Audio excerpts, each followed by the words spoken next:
Assalamu alaikum guys. Today I will discuss proposal under the contract law. As we all know, the contractual relationship begins with a proposal. To enter into a valid contract, one party makes the offer and the other party accepts the offer.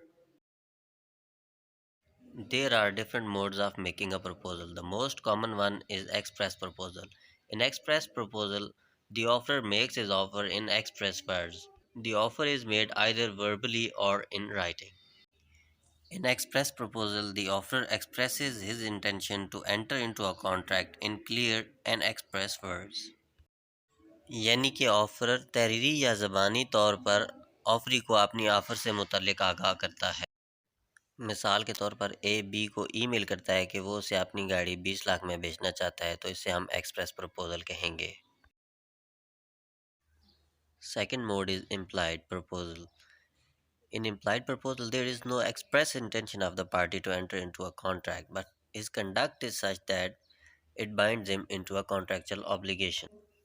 यानी कि आप ना तो ज़बानी तौर पर किसी को contract करने को कह रहे हैं और ना ही आप तहरीरी तौर पर किसी को कह रहे हैं, लेकिन आपका कंडक्ट ऐसा है कि जिससे आप कॉन्ट्रैक्ट में एंटर हो जाते हैं। मिसाल के तौर पर आप रेलवे स्टेशन पे जाते हैं, कुल्ली आता है, आपका सामान उठा के ले जाता है।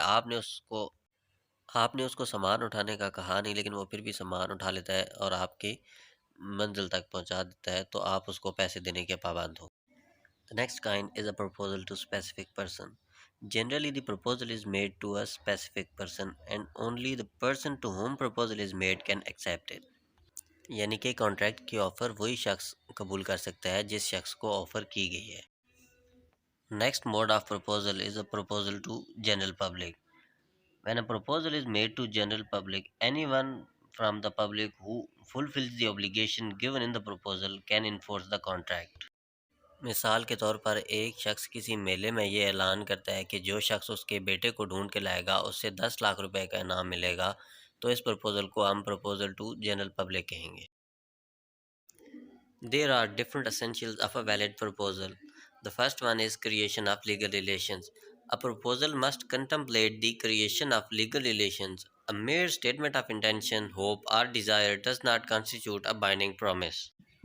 For instance, an invitation to dinner from A to B will not constitute a valid proposal under contract law, as there was no intention of the parties to enter into a legal relationship. And in case of breach, there will be no subsequent legal proceedings. But if A offers B to sell his car for rupees 2 million, this will be a valid proposal under the law as it will bind the parties to a legal relationship and there will be subsequent legal proceedings in case of breach. मिसाल के तौर पर आप किसी को lunch की दावत देते हैं और वो दावत कबूल करने के बावजूद नहीं आता, तो भी आप उसके खिलाफ कोई लीगल प्रोसीडिंग नहीं कर सकते। Communication of offer is also another essential condition of a valid proposal. An offer is effective only when it is communicated to the offeree. यानी कि अगर आप कोई दिमाग में ऑफ़र बना लें या कहीं पे लिख के रख लें, लेकिन उसको ऑफ़री से कम्युनिकेट ना करें, तो वो एक वैलिड प्रपोज़ल नहीं होगा। A valid proposal must contain the willingness of proposer to do or abstain from doing something with a view to obtain the assent of that other to such act or abstinence. Promise is another essential of a valid proposal.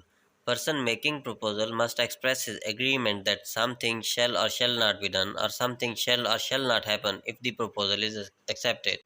Mere hope or desire does not constitute a valid proposal. For example, A wishes that B buys his house. His wish does not constitute any valid proposal. But if A offers to sell his house to B for rupees 5 million, this will constitute a valid proposal. A valid proposal must also be certain and it must identify the subject matter. It also should mention the consideration to be paid and time of the performance of contract. Okay guys, that's it from today's video. In the next video, I will discuss communication and revocation of proposal in detail. Thanks for watching.